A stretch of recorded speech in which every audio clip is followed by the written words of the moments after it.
Hi, I'm Ed Merrison from CellarHand. Now, you know how the Austrian flag is 2/3 red, 1/3 white? Well, isn't it funny, sort of, that the wine store is the exact opposite? Red grapes make up 33% of the Austrian plantings, and it might seem improbable that the wine should become a thing, but they well and truly have. Now, I'd largely put that down to a relatively new wave of growers emphatically not trying to make plausible, international-styled red wines, and instead aiming at something more culturally and sensually precise, celebrating their heritage and boldly shining a light on indigenous varieties. Today we're going to take a look at the country's 3 most distinguished grapes through the lens of 3 wines from 3 star producers.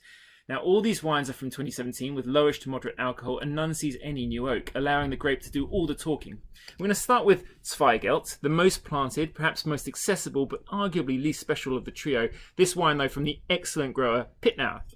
Then we're going to have a look at Blaufränkisch.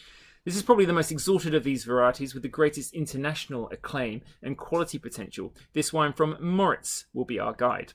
And last, we're going to consider Sankt Laurent, the most understated and by far the least common, but as with Blaufränkisch, I'd argue a grape with tremendous potential. This wine from Rosi Schuster will provide the model. Now, in order to explore the Austrian red wine landscape, we're going to visit the region that is doing the most to put these on the world map, and that is Burgenland. Now, literally meaning land of castles, Burgenland is in the east of Austria, south of the capital Vienna, and bordering Hungary, with whom this area shares a heap of history and culture. Just so you get your bearings a bit, you may have caught our intro video to Grüner Veltliner, Austria's signature white grape. Then we were in Niederösterreich, Lower Austria, and the regions of the Wachau, Kremstal, and the vast Weinviertel. Now, those first two are influenced principally by the Danube and the river's Lurz-based banks and rocky slopes. This, though, is a different story. Here in Burgenland, black grapes flourish in the warm continental climate whose chief influence is Central Europe's massive Pannonian plain.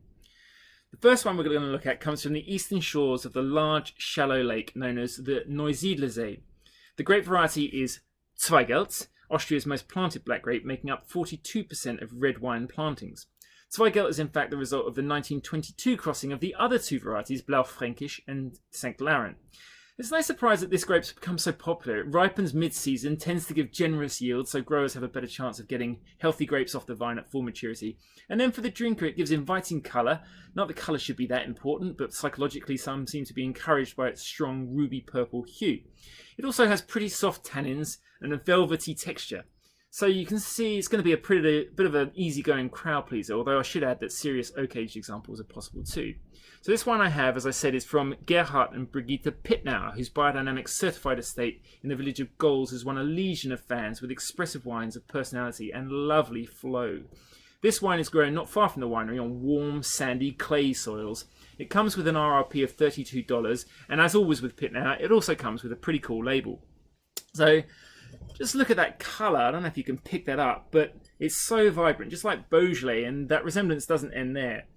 It smells of morello cherry and plum crumble, fennel and cinnamon, and in the mouth it's really plush and fresh, with plenty of juice and powdery tannins, just so inviting.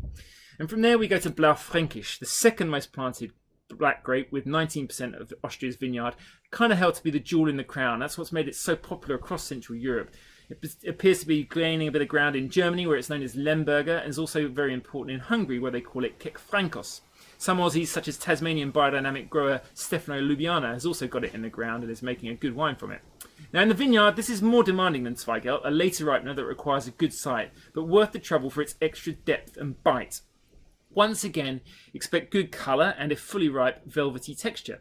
It can give wines with dense structure, prominent tannins and vibrant acidity. Now, we at CellarHand often refer to this thing called the Blaufränkisch triangle, the theoretical points that encompass Blaufränkisch's virtues. Now, the first 2 references are Nebbiolo and Northern Rhone Syrah, the former for its tannin and acid bite, the latter for its violets, its peppery spice and its texture. And we always argue about the third, but I always stick to Gamay for the vibrancy, the cherry and forest berry tones and sweeter spices. So with Blaufränkisch, where else to turn but to Roland Vellich, a man who, this is according to Jancis Robinson, Purple Pages contributor Alda Yarrow, makes the best Blaufränkisch on the planet, full stop. and who am I to disagree? Now, Roland is a captivating character and a genius in my book.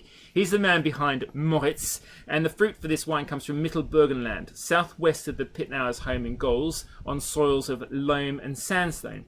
This wine has an RRP of $46 and is the very model of good Blaufränkisch, with aromas of blue flowers, cherries and blueberries, terracotta and cracked pepper.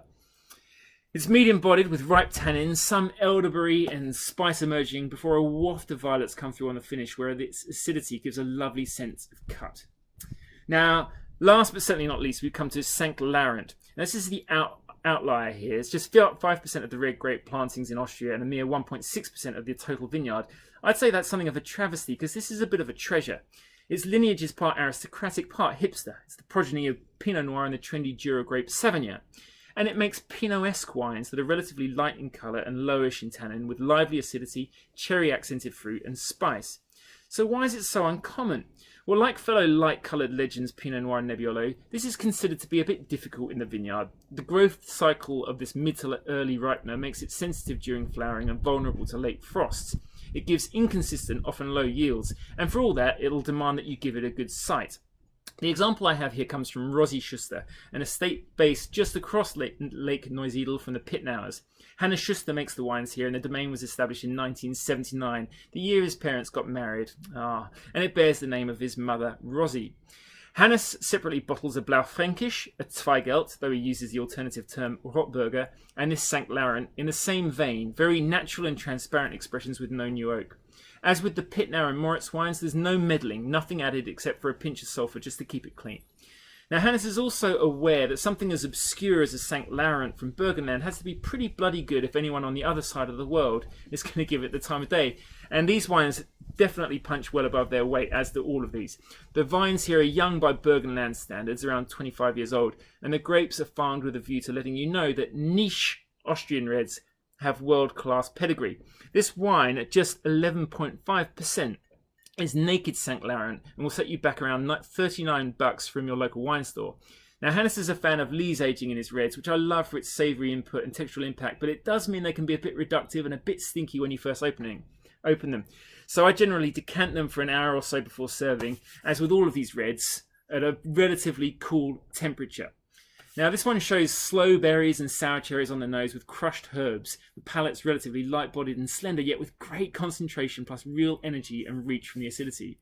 It has crunchy morello cherry, pomegranate, raspberry fruit, and a fresh licorice note. There's a creamy leesiness too, and fine, chalky tannins.